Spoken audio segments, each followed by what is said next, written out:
Is it gravy or is it sauce? Hi, welcome to A Chef Called Rhonda.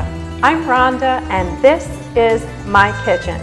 And today I'm going to be showing you how to make the Italian gravy. Well, growing up in my family, I didn't even know that there was an ongoing debate, specifically American Italian families, between gravy or sauce. So for me and my family, we make the Italian gravy. And I typically make the Italian gravy mid-afternoon on a Saturday or very, very early morning on a Sunday. If you ever wondered about the Italian gravy and the long-standing secrets that go into making a full gravy, today I will share and explain with you all the tips and the tricks my grandmother taught me. Stay tuned, as this is going to be loads of fun.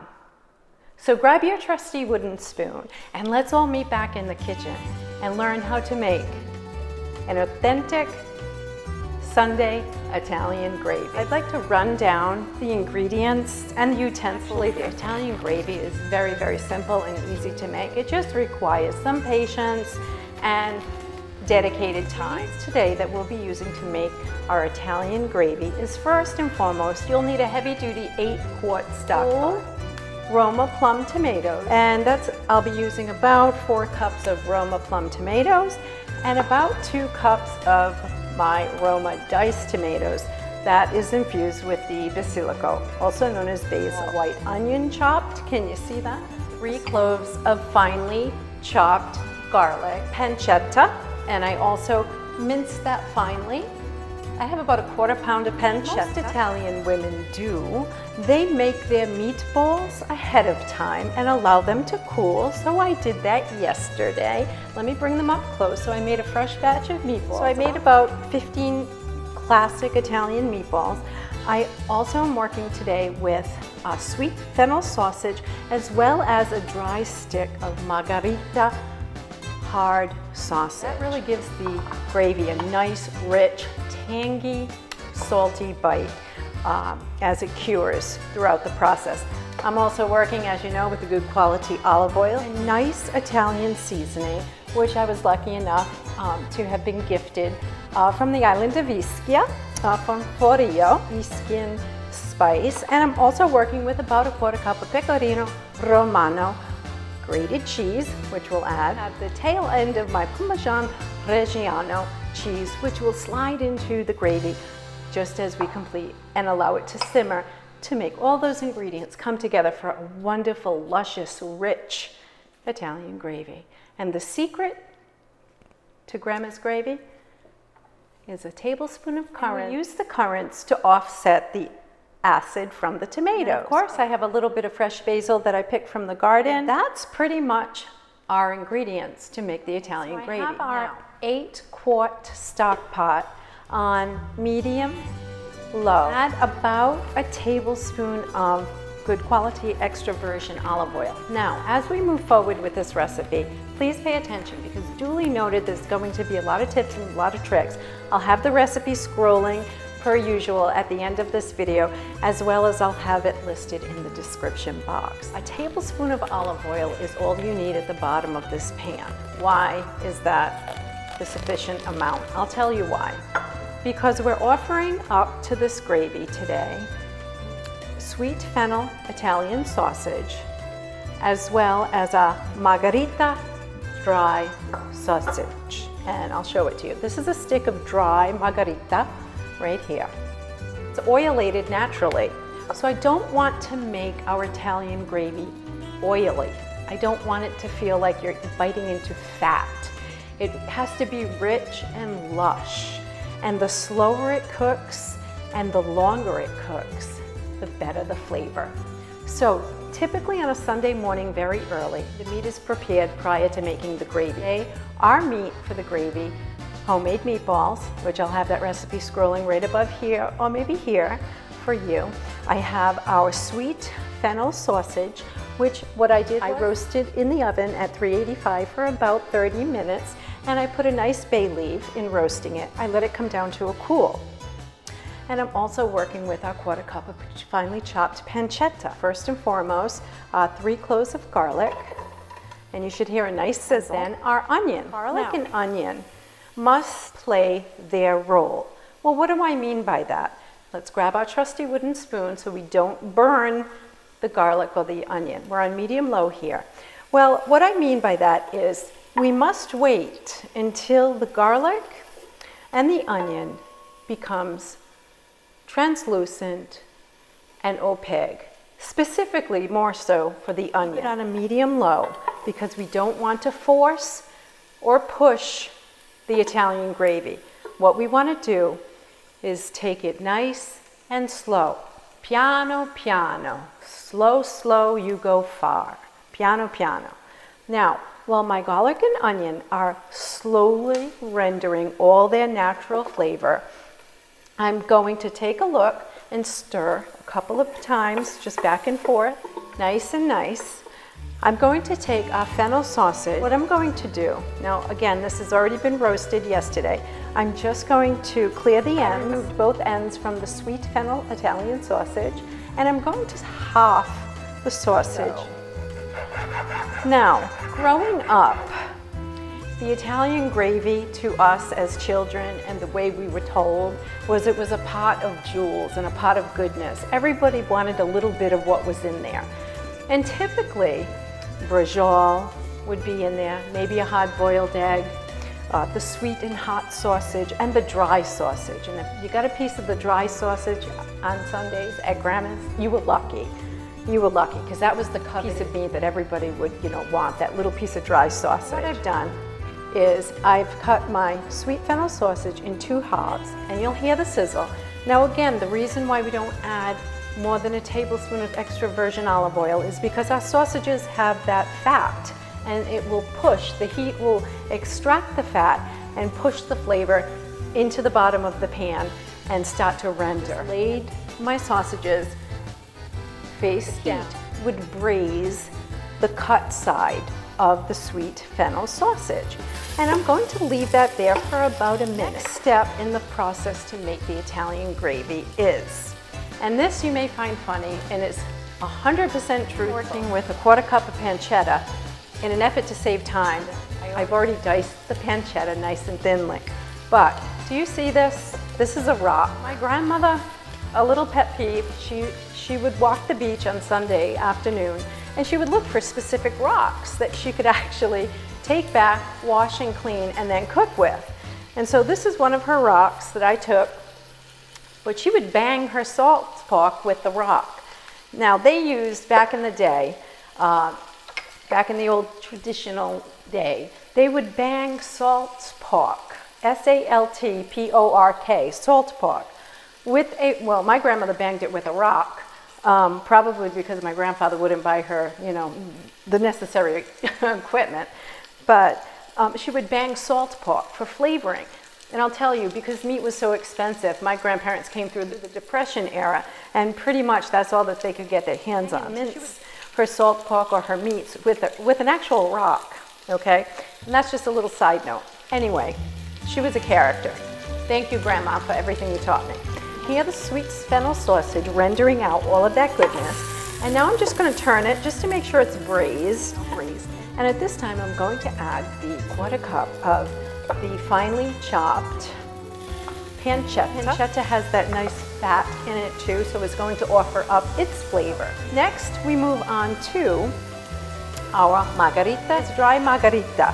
So again, I'm just going to remove the ends, and this I'm going to cut hunks. I'm just going to cut it little dry sausage.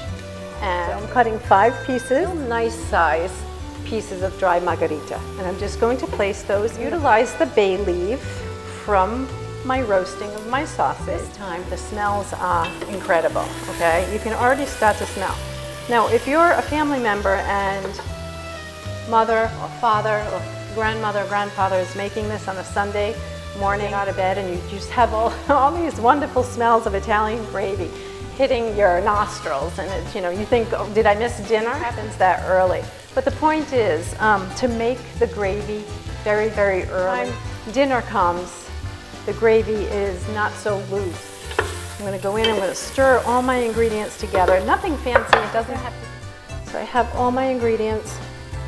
I'm going to let the meat get nice and warm. Meanwhile, I want to talk a little bit about the currants, or for the ability to add just a tad of sweetness to offset the acidic from the tomato. So at this time, I'm going to add a tablespoon of currants. I'm going to allow the currants to become nice and warm, a little bit of heat through them, plus I want them to mature nicely with the flavors from the garlic and the onion and my meat. The bottom of the pan is getting toasty as well, and the pancetta bits are now browning nicely. When we identify that the pancetta bits are starting to brown and get caramelized, that's the time to add our Roma plum tomatoes. Note of how plump your currants will look. And you can see there's not an over amount of oil. It's nice and dry at the bottom of the pan. And that's the way to high flavor. That's the beginnings of a flavorful Italian gravy. It's super simple, isn't it? At this time, I want to take a moment and say hi to all my subscribers. We're growing as a channel. We continue to grow. I'm so very happy. I hope you're enjoying A Chef Called Rhonda. If you haven't subscribed to A Chef Called Rhonda, please would you consider subscribing to A Chef Called Rhonda. It's always healthy, always delicious, and always fun. Comment down below. Tell me if you know about the Italian gravy. Tell me if you've learned how to make it. Tell me if you grew up calling it sauce. Now it's time to add our Roma tomatoes. So, as I said, we have about 4 cups of Roma tomatoes. Now these are fresh Roma tomato in its own juice. And you can hear it. We take our trusty wooden spoon after adding the first dollop of the pomodoro, which is tomato. That's how we say tomato. So I'm just going to incorporate the Roma tomatoes right into our meat. Add about a teaspoon, okay? And duly noted here, generally speaking, I pride myself on adding my seasonings to the hot pan, but that's not so with the Italian gravy. We want to go in and add our teaspoon of Italian seasoning after we add the first 4 cups of the Roma tomato. And I'm going to take Italian seasoning plus, it has about a little crushed red pepper, and this looks like so, and this too came from Italia. And this has the nice seasoning with the little crushed red pepper. Spoon right there. Trusty wooden spoon, and I'm just going to seasoning hits each and every tomato. The Italian gravy is actually a very, very simplistic, simpatico ricetta or recipe to make. It just takes time. Tempo, time, in order for all of the flavors to come together. And then you have a beautiful pot of goodness that can last up to a week. I love to make it on a Sunday and then stretch it out and even freeze it, right? If you're a small family, as we are, make 4 or 5 meals out of it.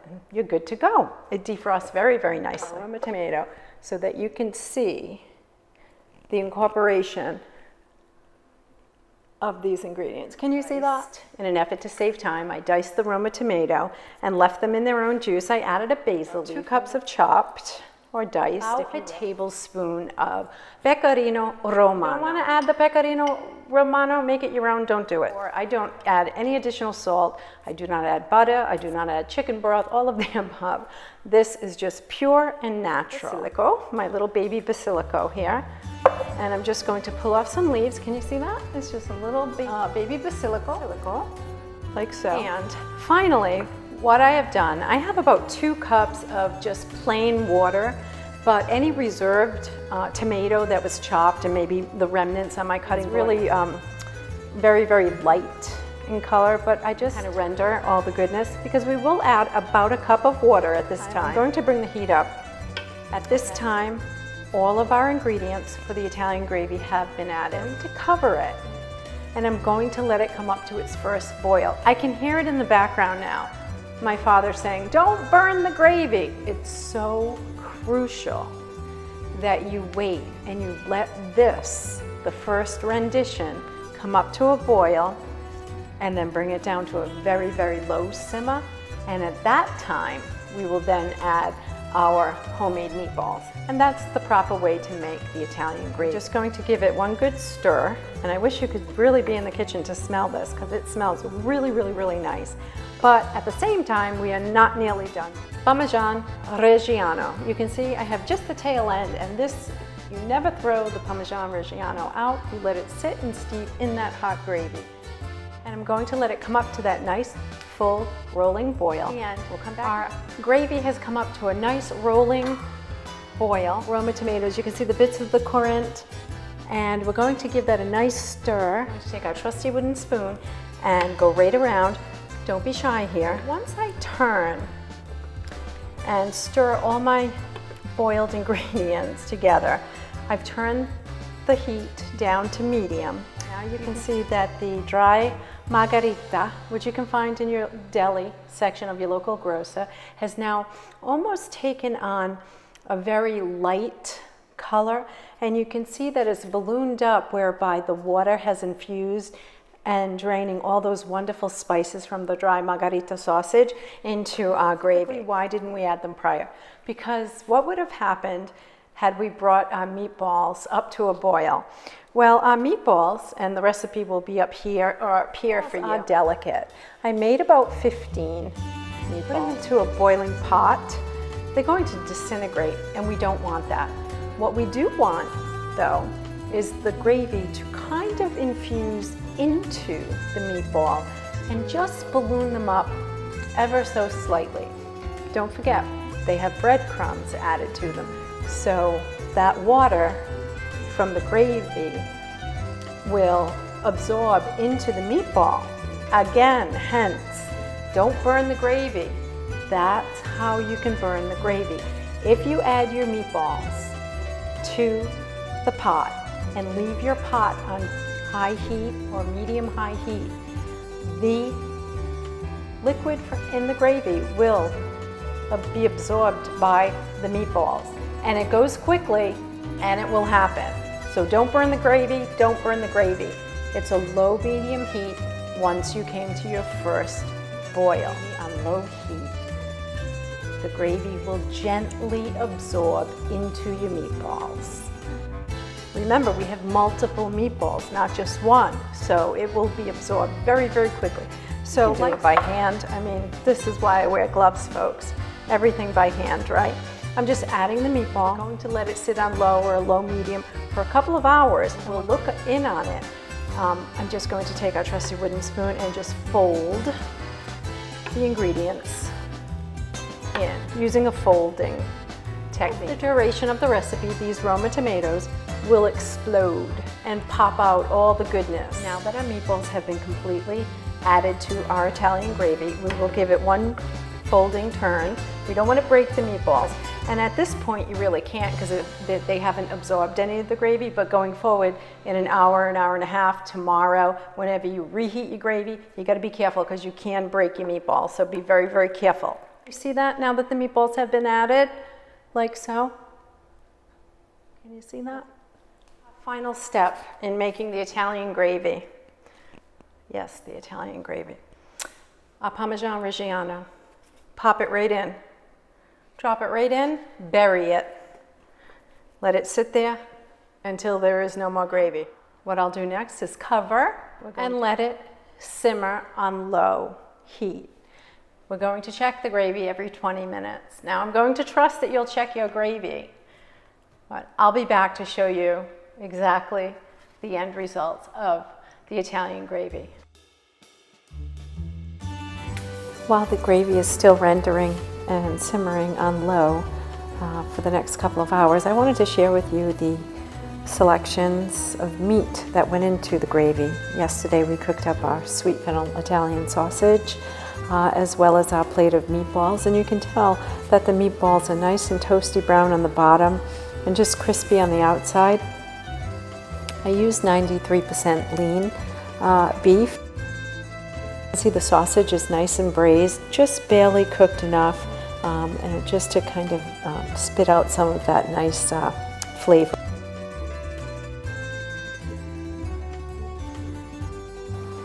I thought you might find it helpful to review the cutting board with all of its ingredients upon it.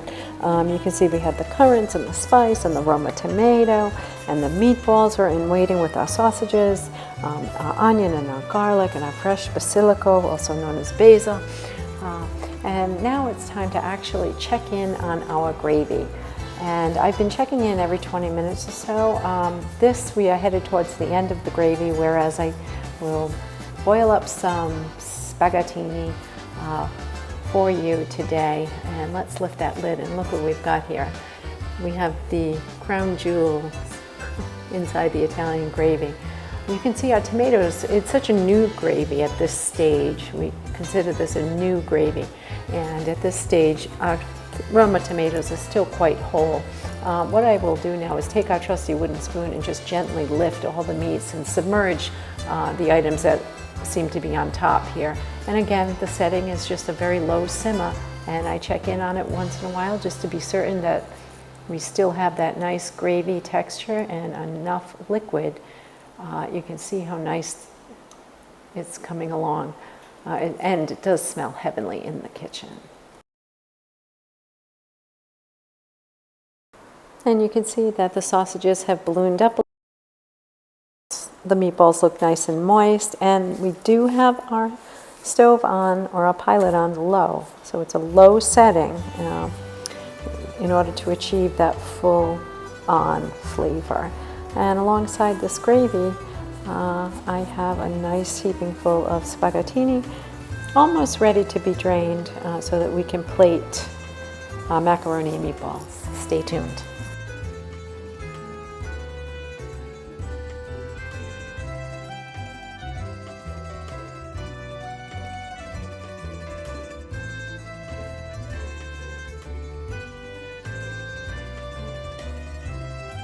Whew, that was a long one. Well, we're back here in the kitchen. Our gravy is still curing, and it will cure for another 3 or 4 hours.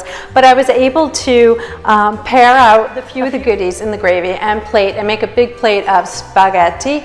It smells like an Italian cucina. Let me bring it up nice and close. Sweet fennel sausage. You can see our dry sausage there, and the little bits of Roma tomato just working its way through the spaghettini. I hope you enjoyed today. Shout out to all my subscribers. From my kitchen to yours, it's always healthy, always delicious, and always fun. If you enjoyed today's recipe and you haven't yet subscribed to A Chef Called Rhonda, please would you consider doing so? It would be greatly appreciated. If you have any comments or suggestions or even tips, or maybe perhaps you're Italian and you call it sauce and you add something different, I would love to interact and hear what you have to say. Until we meet again, from my kitchen to yours, mangia, bravo, perfecto. Macaroni and meatballs, it's what's for dinner, Sunday dinner right here, Italian gravy. I hope you enjoyed today's show. Until we meet again, from my kitchen to yours, it's always healthy, always delicious, and always fun. Arrivederci. Ciao. Bye. Bravo.